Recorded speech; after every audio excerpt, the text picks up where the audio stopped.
used to. I found him spontaneous, real, entertaining, but now I realize he's a mean bully. I know this partly because I saw that video of Trump mocking a disabled reporter. You gotta see this guy. Oh, I don't know what I said. I don't remember. Trump's opponents quickly made this ad based on that video. When I saw Donald Trump mock a disabled person, I was just shocked. You gotta see this guy. Oh, I don't know what I said. I don't remember. When I saw Donald Trump mock somebody with a disability, it showed me his soul. It showed me his heart. And I didn't like what I saw. Me neither. How cruel Trump was. A reporter has a disease and Trump mocks him? But wait a second. Trump waves his arms around. The reporter's disability means he can't move his arms. Also, Trump did something similar when mocking a general who said something he didn't like. What do you think about ISIS? Oh, ISIS is very tough. Trump also used the same motion to mock Ted Cruz. They said, Senator Cruz, what do you think of waterboarding? Oh, I don't want to talk about it. You know, he didn't want to talk about waterboarding. Turns out this is a Trump performance gimmick. It's not very nice, but it doesn't appear directed at a disabled person. But I didn't know this until I started researching this show. I'm a media junkie, but I never saw the other side of the story. The media really didn't cover it. Another reason I don't like Trump is that he supported the Iraq War and then lied about that. I read that in the elite media again and again. They said Trump voiced his support for the Iraq War on the Howard Stern show. But here's how Trump actually answered Stern's question. Are you for invading Iraq? Yeah, I guess so. I guess so. It's hardly a pushing for war. Later, as the drumbeat built for Bush to go into Iraq, Trump said this to Neil Cavuto. Perhaps he shouldn't be doing it yet, and perhaps we should be waiting for the United Nations. I wouldn't call that gung-ho support like so many commentators have said. Again, researching this show, I was surprised. The ruling class totally distorted that story. And by ruling class, I mean Hollywood, the political class, the media. So-called American elites, they said Trump was a big supporter of the war and that he mocked a disabled reporter. And I never heard the other side of the story. I feel pretty dumb. Makes me wonder what else I don't know. Joe Concha covers the media for the Washington, D.C. newspaper The Hill. So what else do I know? I mean, Trump lied, I really believed, about his support for Iraq. John, I would argue that that was the first time he was ever even presented that question. Remember, he's a businessman at the time. Howard's interviews, if you listen to Stern, can go on for 90 minutes without a commercial. He'll just bring up anything. Before the war, yeah, I guess so. You don't hear that side of it, though. Why now? Why doesn't the media pick it up? Just because they hate Trump so much and they want to embarrass him? There's a visceral hate for Trump.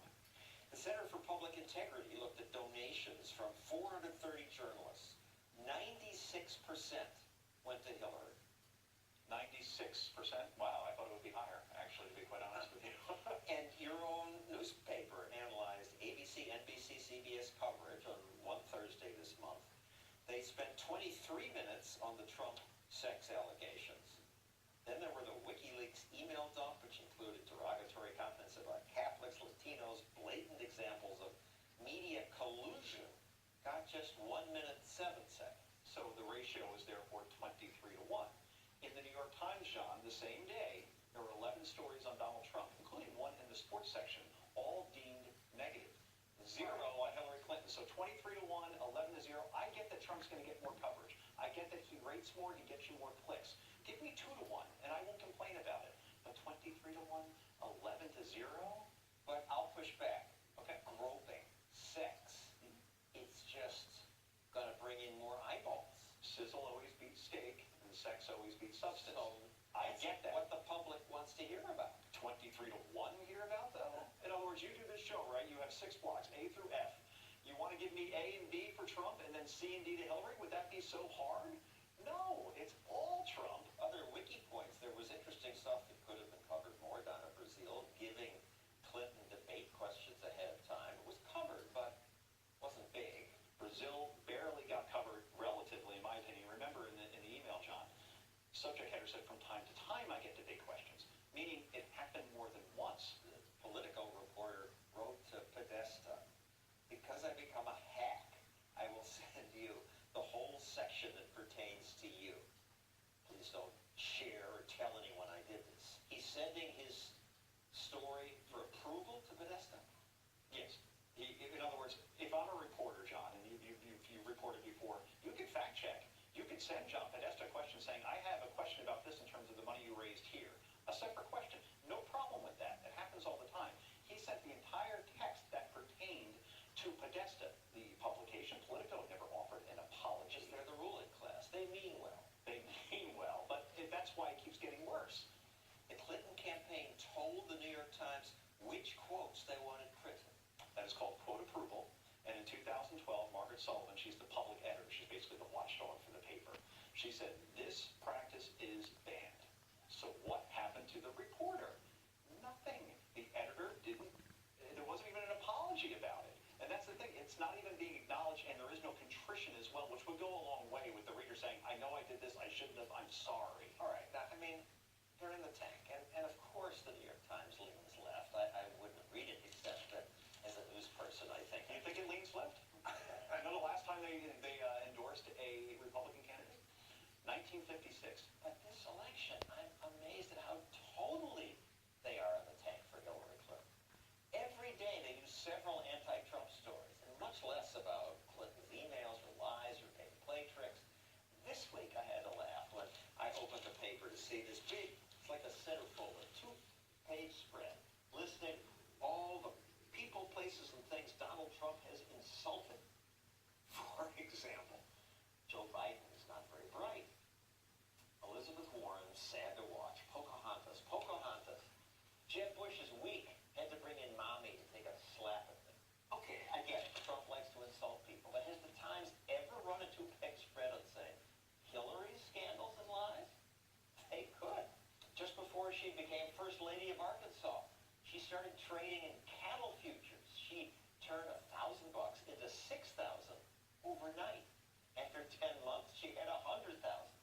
But she said, I never received preferential treatment. Then came Travelgate, Whitewater, dodging sniper fire in Bosnia. The video showed there was no sniper fire. In fact, she posed for photographs. She just lied. Her lies and scandals go on and on. The Times could easily fill 2 pages with them, but they don't. Instead, they zero in on Trump, running stories like this one. They say during the second debate, Trump was stalking Ms. Clinton like prey. Lots of media ran stories saying Trump loomed over Clinton, trying to invade her space. So Hillary quickly went on TV to complain about that. He was really trying to dominate and then literally stalk me around the stage. And I would just feel this presence behind me. And I thought, whoa, this is really weird. I believe that. But it's just a smear. Watch the video. Clinton walked over to Trump's side of the stage.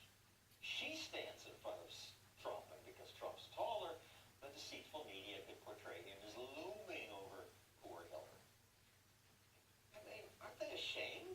It's video evidence that you just laid out that could very easily be dispelled, but the headline rules the day, and no one's going to go back and watch that part of the video. The clothing. What happens if you wear white? I love this. So the New York Times, when Hillary wears white, she says it's an emblem of hope.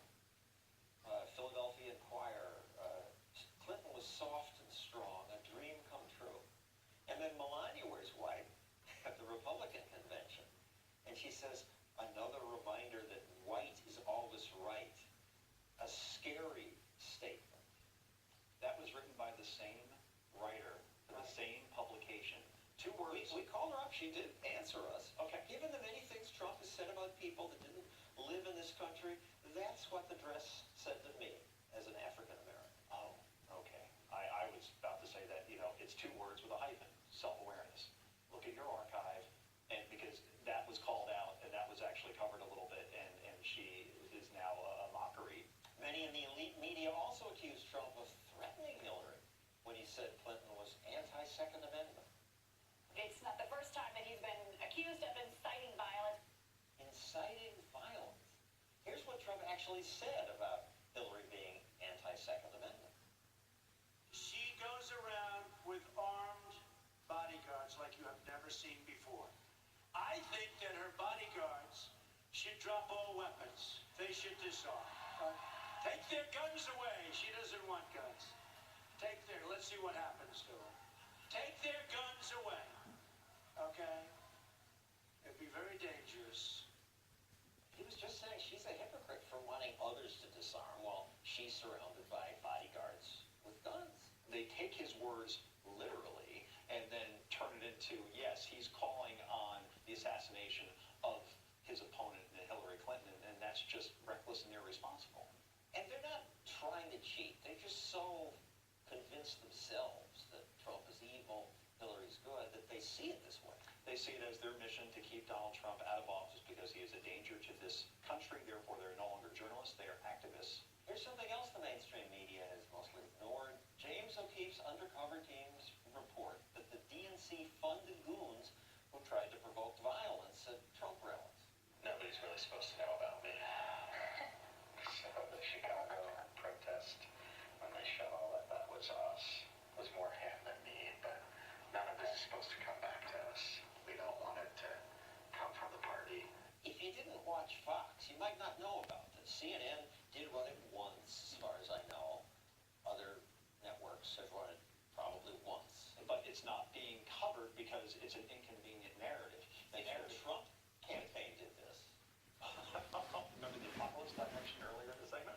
That's what we'd be seeing as well. The Week magazine has a cover story this week about what happens if Trump loses. And on the cover is about 100 white people brandishing AR-15s and pitchforks and has fire torches, and they're going to burn down the country if Trump loses. Remember where that narrative came from. Trump people are violent because we saw violence over the summer at these rallies. It turns out that they were incited